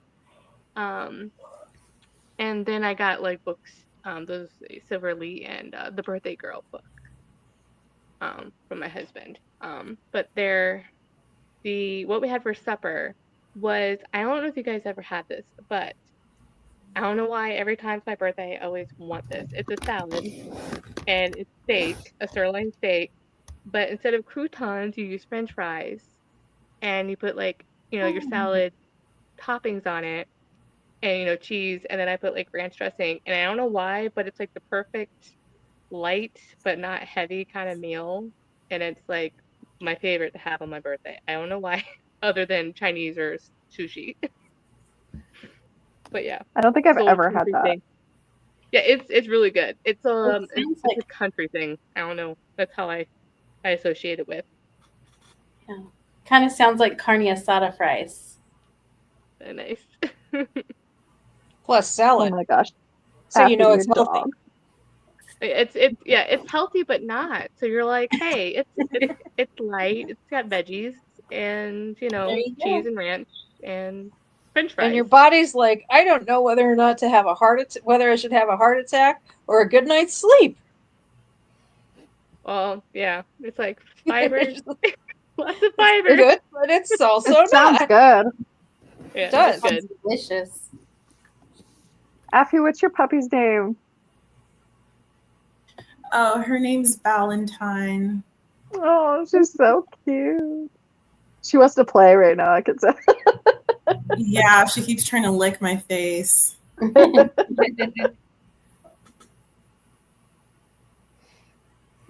Yeah, and then we had cake. I requested either yellow cake with vanilla icing or red velvet cake with cream cheese icing. I love red And velvet. he got red velvet, and we're like, the strangest thing happened. He's like, I don't know what's wrong with the mix. It's the Pillsbury kind. And he was like, it doesn't look like red velvet. It looks like chocolate. But when you eat it, it tastes like gingerbread cake or something. It was so weird. I think Aw. we got mixed with something else. We have no idea. Like the quality control was not there. I think the Pillsbury Doughboy was smoking a little something on his break. Yeah. Must have been. But it was good. It was good though. It was just I weird. made the mistake of getting a champagne cake. Like I thought it was just the top, like the decorations on top. It was called like some kind of champagne cake. And it was pink and it was white. Like it said white with pink frosting. And I was like, okay, sounds good. Oh my God, that was the most disgusting cake I've ever. I know, like it was so gross. And I'm like, this doesn't even taste like champagne. It just tastes gross. My kids wouldn't eat it. Husband wouldn't eat it. I'm like, and I got it from the Okay. store, so $16 out of the green. Okay, am I the only one that doesn't like the beer battered flavored things? Because it just I don't like them. gross. Yeah. I don't taste it in like beer battered fries and stuff. I don't taste it. Yeah, it doesn't do. really register for me. Either. Too intense for me. I'm like, this is all I'm tasting is beer. Really? Yeah, I don't really taste it. Me neither. But this one, like it wasn't boozy, but it tasted like it should be boozy, but it wasn't. It was just bad. You want it like that? It was funny. What do you want? Okay, so why do I not know what carne asada fries are? Because Terry, you mentioned it and Amy's talking about it. Steak I fries. need to look this up. Yeah, so they're like steak fries. Well, like at least in Southern California when I used to live there, they had like it would be like a fries, and then you'd have like steak and cheese and lettuce and tomato and sour cream and guacamole, and that was the carne asada fries. Well, carne asada is just like seasoned It's meat. steak, yeah. It's It's just steak. Yeah. They must have They're started doing in that after I moved. Because I never had that when I lived in California. I lived in Southern California, so it very well Yeah. could be a Southern California because we're Yeah, right. I did for a while too, but I moved here in 2001, so. Yeah. They have them up here. They have them up in northern. all the way up in northern California. They have them here too. Oh, I used to live in Sacramento up there too. Oh yeah, that's 2 Elk hours Grove. north of me. That's what? That's 2 hours north of me. I'm by Modesto. Merced, Oh, actually. okay. Yeah. I agree. Any good You're not Mexican wrong. food comes from a taco truck. 100%. All the taco trucks around here are so good. Yeah. Or like the Okay, tiny little so- stands that you can like go like it's literally like a hole in the wall restaurant, but it's so good. Everyone around here is like obsessed with a lady at Walmart selling tamales out of her trunk. Like they're like, those are the best tamales you will ever have because they are homemade tamales every they're day, not wrong. fresh. They're not It wrong. really They're is the so good. Yes, see. Well, thank you for the history check there. That she said that they've been around since the 90s. So I just must have not traveled in the right circles. Yeah, I don't know. I don't even I have no idea. All I know is I never get them because they're too heavy. I don't like steak that much. So Yeah, that's really like the one They're time a year I definitely have shareable. steak too yeah, much. I'm more of a chicken person, but Yeah. Same. I actually make carne asada tacos tonight. Becky, what video did you edit and for what date?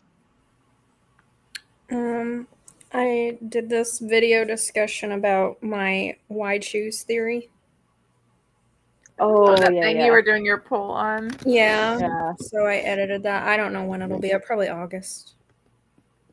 Oh my God. August. Please tell me you don't have videos to August.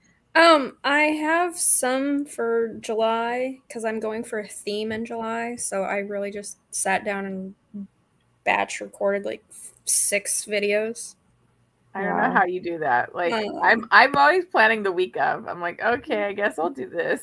I don't plan. I don't have any June videos because all my June videos are centered around me going to this book convention. Which one are you I usually IBF, which sounds like irritable bowel fun. It's the Imaginarium Book Fest in DC. Oh, to me it sounds like a labor union, the International Brotherhood of the Fraternals or something. It's not the most appealing abbreviation. See, I thought you were going at. Sorry, go ahead. Oh, I thought you were going ahead because I know you're planning another trip, right? Yeah, but that's not till July. Which is also why I get my July videos. Okay, that's what I was thinking. You might be like you're probably planning ahead for that. Yeah, I need to get all my July videos scheduled because I don't want to have to worry about them. I usually post on Sundays, and I thought this morning, well, if I feel like recording something, I'll post it. And then I got sidetracked and it never happened. Oh gosh. I think this is the first time I've missed a Sunday since I started posting pre-recorded content. I mean, if I'm in the mood, I sit down and record like at least 2 minimum. I'm gonna get this shit. I'm gonna get this stuff knocked out while I'm in the mood. Yeah, I always plan to do that, and then after I do one video, exactly, I try to do a second one, and it just doesn't go well for me, and I end up having to re-record it anyway. It depends on how long the video is too, because like I had to do my weekly wrap up, and I was like, okay, maybe I'll do my TBR too, and then like it was like an hour-long video, and I was like, yeah, I don't want to do anything. The other thing too, I was like, my God, am I done talking? And then I'm like, nope, you got one more video. I don't know about you guys, but I get tired of hearing myself talk. I'm like, I'm done. I'm done with you today. Yep. I was hungry. I hadn't ate lunch, and it was like 3:00. I was like, no more. I was gonna do I've been doing Ever Afterathon, like this is what I read this week, and I was gonna do that, and then I thought, well, I'm just gonna turn around and read a couple more books anyway, so that I ended up not doing it is not a big deal. I'll just post it a couple of days late, and it'll be more complete. I didn't actually have a video for Wednesday because we were finishing up the school year, and I did film it, but I was so tired that I just couldn't stand watching myself while editing it. So there was just no video on Wednesday. So you'll see that next week. It in like 3 weeks, so you're fine. I'm just like, you're doing good. I did the Ever Afterathon like TBR because that was probably my last. I totally underestimated how busy this month was going to turn into. Yeah, I'm reading so much. I can't imagine how busy you are and everything. Well, I can't imagine how busy you are right now, like with all of this, like. Oh, it wasn't just that. I totally underestimated like how busy like soccer was going to be, and then how late I would have to work. Basically, working 12-hour days in the office, like those days, because they got me burned out, and I'm just like, I am so tired. I'm like. Yeah. So yeah, it's been crazy. And then I'm like, and then I'm like feel bad because I get late on posting things for the readathon. So I'm like, I'm trying to like catch up and spin all the plates and behind the scenes. So sorry, Tara, I just posted your guys' team stuff this week. You're fine. Last time. You're doing awesome, so don't worry about it. The Ever Afterathon has been so much fun. You did great. I'm glad. Yeah, it's my first readathon. So yeah. And I like started doing movies on Saturday nights. I know, so I hope some people enjoy those. But I figured we try to add other things for people that wanted something to do on Saturdays to do movie Well, nights. we this last school year was just so rough. Mm-hmm. By the time the beginning of May came around, I was like, I'm just done. So I'm now on break, and I'm so excited to have this break. Yeah, we have 9 days left, and it's been testing week for us too. So Yeah, This is well, our we last had to week. do. I had to had to do graduation and prom and all that stuff, and so that was fun. And then just dealing with all the little things that you have to get done before the end of the school year. Like I had to paint my classroom. what? Yep. Like repaint it? What? Yep. Crazy. Because they don't have enough custodians, and it hasn't been painted since 2007, and it was just so bad. And I So asked the them to do it, school and hires somebody, not you. they're not going to do it. It was me or Are they just really broke? Like, what's going on? I live in a state where they don't pay their teachers very much. I bet it's funding. Well, that's most states, so. No, I'm talking about the low of the low. Like I could literally go over the border and make $15,000 more. Oh. What state do you live in, if you don't mind asking? Or if you don't mind me asking? I live in the South. So do I. I was just curious. I've also worked in multiple states in the South, so I'm just curious. You can tell me privately if you want to. I'll tell you privately. Or not at all. Totally up to you. I'll tell you privately. It's fine. Yeah, I can't see that being allowed here. It would be more of a liability here. Definitely not in California. No. Well, they pay No, you and- more in California than they do. But I will then say the yes. cost of living. Yes, Yeah, but then cost of living is so low.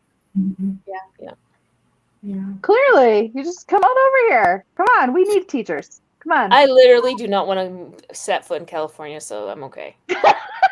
I feel the same way about the South. There's literally 2 places on this earth that I never want to go. Well, 3. I don't want to go to North Korea. Don't want to go to Iran. Don't want to go to California. Don't want to go to Florida. Don't want to go to Texas. I feel you on Florida and Texas. Florida and Texas. To New Jersey and work for my sister's school. They pay their teachers pretty good. Oh. I've heard New Washington Jersey. State be is happy really to have good, you. Mhm. Well, my sister's a veteran. She has PTSD, and so she's on 100% disabled list. She gets paid her disability. She gets more per month on disability than I do get paid, That's sad. Wow. and I don't get paid for 2 months because they don't. We only get paid for 10 months instead of 12 months. Yeah, same. I used to work in education, and I said, you couldn't pay me to be a teacher. Yeah.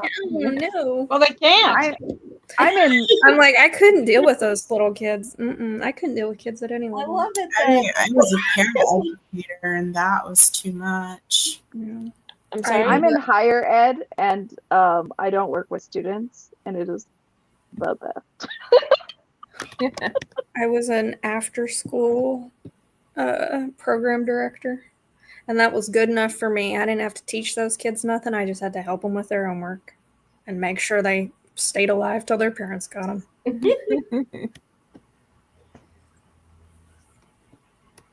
So, I mean, I have to work with adults that are babies, so it's okay. I work in special education, so I work with some of the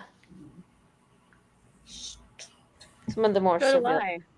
That's what Amy does. Exactly, those are Actually, exactly the kind for of like teachers my 3 years. sister's looking for. Special ed teachers. Yeah, those are hard to find. At least work- good ones. I work That's right. in an autism school. Well, Yeah. autism classroom. It's in the regular school, but I worked at a school as a paraeducator, but that school was specifically for children with special needs, and they had an autism class in the school. So it's different. It was not something that's common, but yeah. no, it isn't common. Yeah. So I am also Our in special one that we do, education. they're what they've done for for me as a integrator with the regular class. And when she was having like she couldn't speak for a long for in preschool, so she's graduating preschool this week. I'm going to be going to kindergarten, but she never received an official autism diagnosis because that process has been A nightmare. literally how many years? Yeah, it's been ridiculous. But they because she's so high functioning now, but for the longest time she wasn't speaking, and so the class would actually get involved and being like collaborative with her to try to learn, be with her to teach. And then she was doing those tablets for the speaking, and all this, and we tried sign language and everything. But it wasn't until about a year ago that she started speaking, when she was a baby. Um, and now she speaks good, but it's sometimes not legible with the So she's my still learning. son, so my Mm. son, he, he, so when he was really young, before the autism became very noticeable, he was doing fifth grade math. He was writing. He was reading. Um, at the fifth, sixth grade level, he knew colors. He could tell you all sorts of things about how to take an engine apart and all this stuff. The autism started happening in 18 months. This kid knows how to pick locks. He knows how to get around security systems, high-tech security systems. And the only thing he can't get around is screws. Because I just take the screwdriver and hide the screwdriver, so he can't get around the screws. But all the other sophisticated stuff he could get around. So once the autism hit, it was like someone had pulled a shade and then like built a brick wall, and he stopped talking. He stopped toileting correctly. It just was like night and day. So we didn't actually have a hard time getting the autism diagnosis. They were going to have us on a 9-month waiting list, but then a teacher at his preschool was like, no, you got to get him in now. And so he jumped ahead of the line and was able to get it very quickly, because it was literally, he was going from genius level work to not being able to do anything. So imagine if he didn't have autism, or if it was high functioning. Is that usually how it goes for autism? Not all the time. Not all the time. His is a rare case. But yeah, no, he can catch a football like nobody's business. He's very, very fast and agile. This kid is very athletic, and he's extremely intelligent, but they consider him very low because he can get the information in, but he can't get the information out. He can't tell you what he's learning. So he has like these big giant books in a very structured learning classroom that he reads, and that's what he does for class work. Is he reads these very large tomes about stuff that he likes, and so they're looking to get him trained on how to fix engines, because that's what he likes. Yeah, I mean, it was like really weird because it was during COVID, because she's a COVID baby. Literally just came back from maternity leave and COVID started, so like a month later. And then so she would line things up by color, those little big Jake Lego box. Yeah. And we didn't know what was going on. She would like stare at a wall and just go like this, or just rock and back all the time. Yeah. And they're like, well, doesn't flap her hands, right? I'm like, well, she doesn't really flap her hands, but then I'm like, because she wasn't doing it the way that they portray, I missed that she's doing it like this down below on her hand. So Stimming. she'll go like this when she's really excited. And now, and so I'm like, well, that it's not just the hands, it's like moving your feet or going like this. Like, it goes like at the this. same time, I'm like, well, maybe she doesn't have autism, because maybe she just has, ADHD. She just can't stop moving. This girl cannot stop moving. So I'm like, I don't know. There's a fine line between ADHD and autism. Yeah, but it's so hard, and Some I people feel have like both. I'm pushing. I don't want to push the issue, so I've gotten to the point where I'm just tired of arguing about it, because she's functioning very well, which is right now she's considered just speech delay or speech development needing. because she can function so well in the classroom for the most part because she's so social, and she'll go in people's because she'll go in the circle of time she thinks it's social time, so she'll go in their face and try to make them like smile or whatever. Yeah. But yeah, other than that, yeah, I'm like, okay, so I'm fine that she doesn't need extra help, but it was like, I'm like, okay, I'm gonna stop pushing the issue because I feel like So you trying normally, to make, yeah. I would say push the issue because it changes as they grow. In her getting up into the kid's face, that's a symptom of not understanding social norms for what the age group is. But with RFK and his list, I would probably not do it. Yeah, I know within that whole thing is like, do I Yeah. even really want that right now? And then because they were telling us that for the longest time, the one person we were seeing was like, because we're like waiting to get a group person, and then they told us, well, I couldn't do it at the time, but the next session, she was like, I can do it. I got certified. I'm like, okay, but we were in the room with her. And then the question she was asking, she's like, well, she doesn't really present this. I'm like, but the first time we were with you for an hour and a half session, and you were like, oh yeah, definitely. I wouldn't tell this besides if virtual, but like I'm in here with her room with an hour and a half with her. Definitely a lot of movement and a lot of things. So like it was weird. Like a few months later, she like flipped her switch and decided not to. And she did it herself. And we're like, wait, shouldn't this be with the group so that someone else can observe? Is And that this we shouldn't be in the room. Like is it a we should be behavioralist? yeah. Behavioral therapist? Yeah. Okay, And then so she told yeah, so I was kind of upset with that, like in the room, and I'm like, well, the way that she was saying it, I'm like, well, she's not stupid. I'm like, the way you're portraying it is that people with autism are stupid, and that's not what they are. I'm like, why are you like? Got really, really mad. I was trying to keep Well, it together. I'm autism like, is an umbrella too. So like yeah, you're gonna fall under an umbrella. So sorry, don't get me started. I know. I got so mad. I'm like, Amy's this right. doesn't mean just because she Only needs extra help doesn't mean she has to be stupid to get help. And a, that's not what psych- they are. a Or psychologist or a physician are the only ones who are allowed to do that. Yeah. So as so That's what Amy just said. and it's not just that they need to so the psychology, so if you look up ABA, there's some ABA programs around, and you can actually can point you to where a psychologist is that would be able to do the proper diagnosis. And if someone ever said, well, she doesn't present as stupid, Look, she didn't say the word stupid, but the way that she was saying she doesn't present like this, and she's actually can yeah, I follow a know. story and point things out. I'm like, so, but you're So also can a asking lot of questions other about she's not presenting like a boy. I'm like, obviously she's not a boy. So like, have you ever tried an ABA specialist or?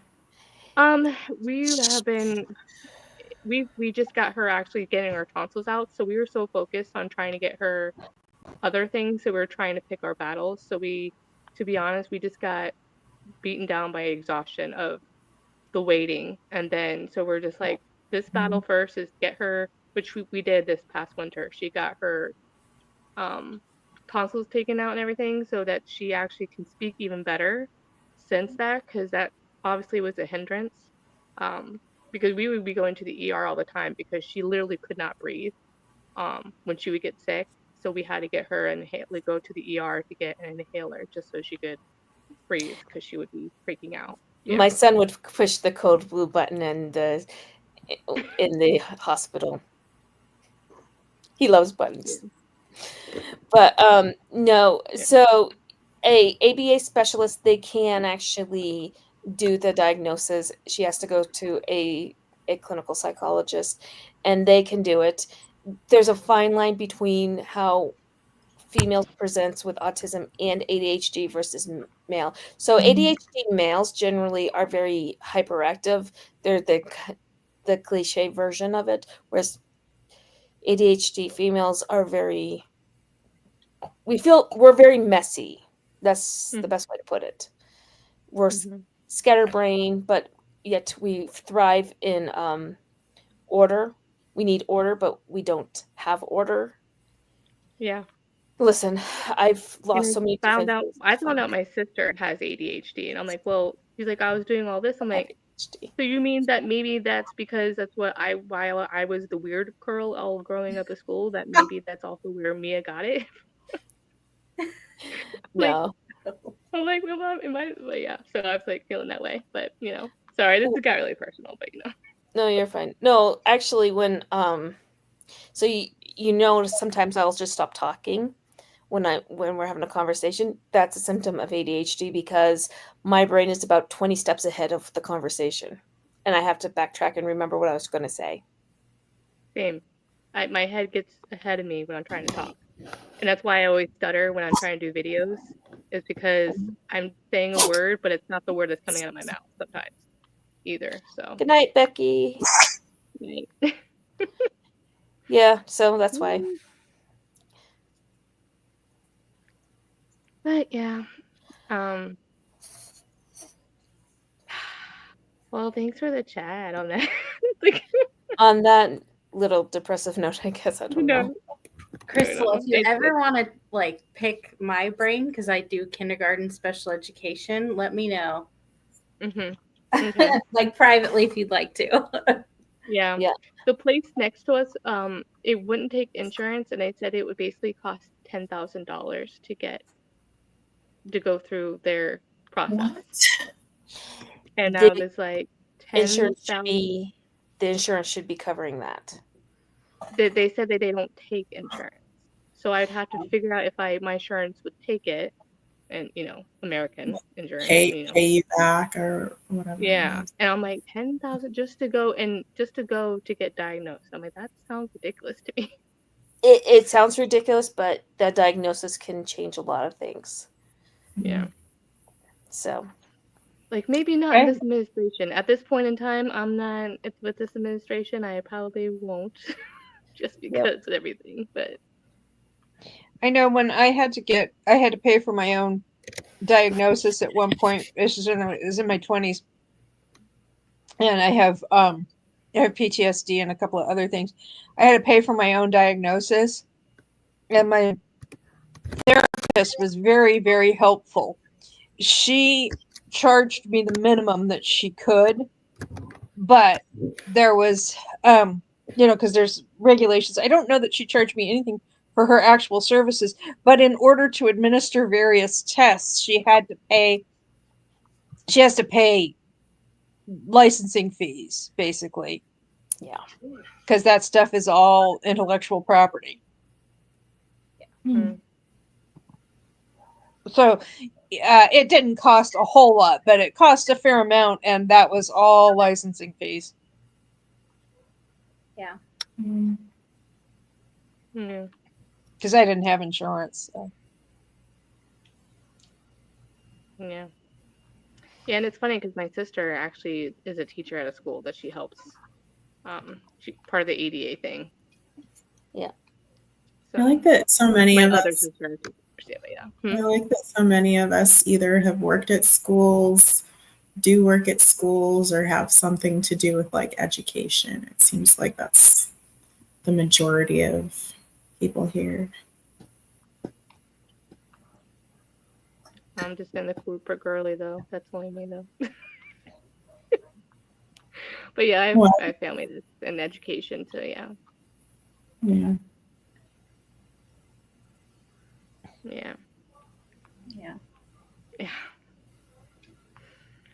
Yeah. Well, you know what, April? I actually am also a parent advocate, so, which sometimes can get messy. Hey, that TikTok helped me learn that I've been under the umbrella of isms. Yep. Shall we call it a night? Yeah, Yeah, I I gotta don't think anyone's dinner. ready for another. I'm down for the count. Amber, are you gonna be okay to make dinner? Yeah, I'm zoning out. Really relaxed, yeah. I'm like, oh, that really. I'm not used to that. And my back still hurts.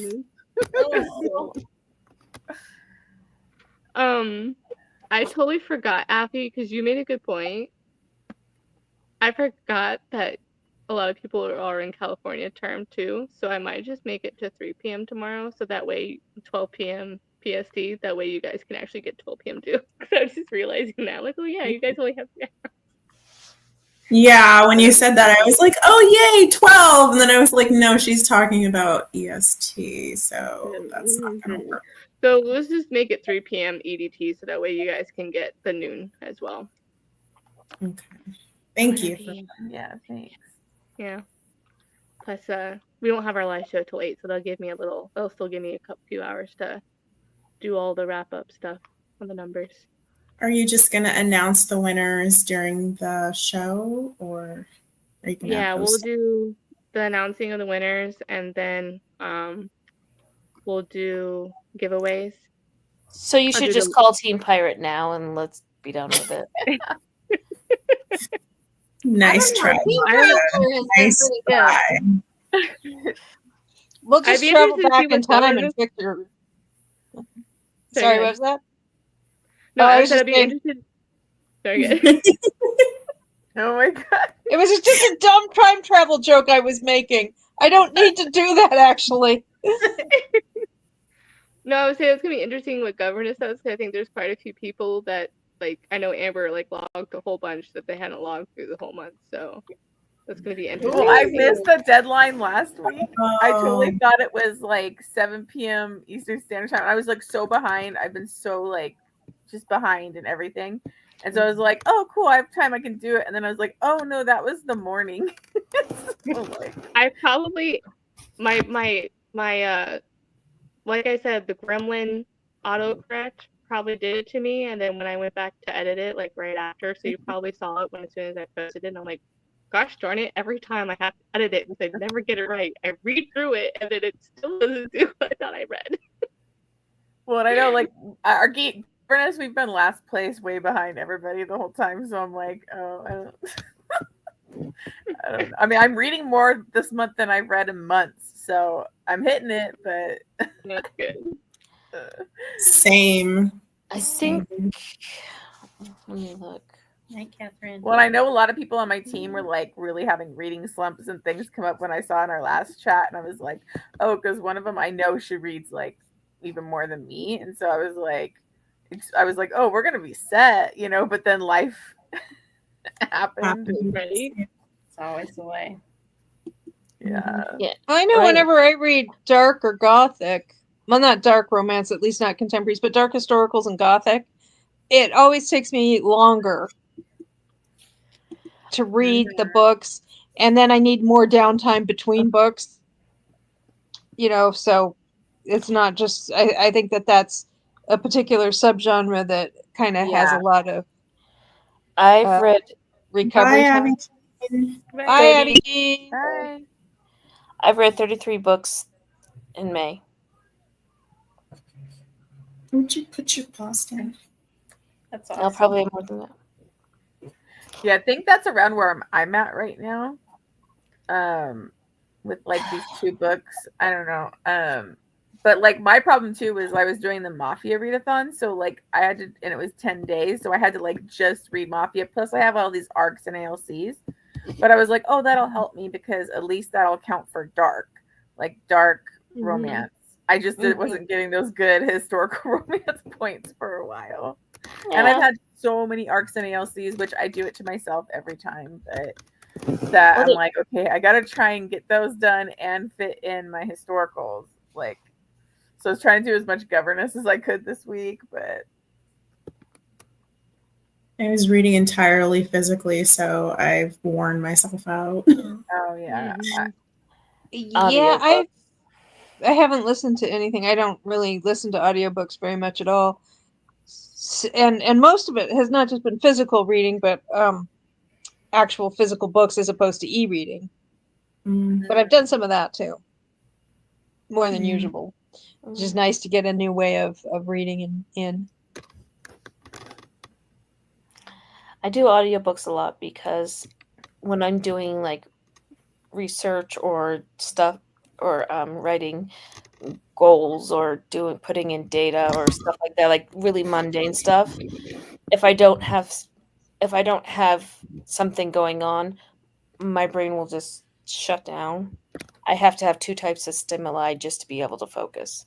Yeah, I always had to like do my homework in front of the TV. I had to have like TV in the background. Like I have to have something going audio wise. It's like how I read, I have the TV on. Like I can't just sit and like. It cannot be music because I'll just start singing to the songs. Yeah. Well, I listen to a lot of audiobooks because I listen to them at work all day. And then like I live further out in the mountains, so like I have like a 45-minute drive to work every day, so like I listen to them. Then like I just listen to audiobooks, so like I listen to a lot of audiobooks per month. So my commute to work is good and bad at the same time. It's good because I just have to cross the street, but it's bad because everybody knows where I live. Yeah. Yeah, I always type when I focus because I work with finance pros and all of that. So like a lot of my stuff is like I have to like I can't listen to anything that has words, so I have to do like instrumental or whatnot to focus at work. But like even reading though, I have to have silence unless I'm reading an audiobook with my physical book. It's really weird. I don't know why. But if I'm by myself doing things, I'm like growing up, I always had to put the TV on. Just so I can have the noise or whatever, because it's like off-putting. But yeah, and a lot of it is because I don't know. I just feel like for a long time I couldn't do audiobooks because I could see like my brain had to like see the words. I was hearing it, and then like it felt like my eyes were translating it to words, and it was like took me longer, so it was weird. So yeah. So now though, I could do rereads better on an audiobook. Well, I think I need to sign off before I check out. Okay. Bye, Sock. Bye. I'm going to do the pre-show tomorrow from 7 to 7:45 Eastern PM. If anybody wants to join me, Kristen Lee's co-hosting. She's Team Pirate. I'm Team Traveler. If we would love to have a Team Cinderella or a Team Governess person. I'm Sock Marionette on Discord if you want to DM me if anybody's interested. And if not, well, I hope to see you in the comments. If not, I'll probably see you at Crystal's live show. So good night, everybody. Good night. Night. Bye.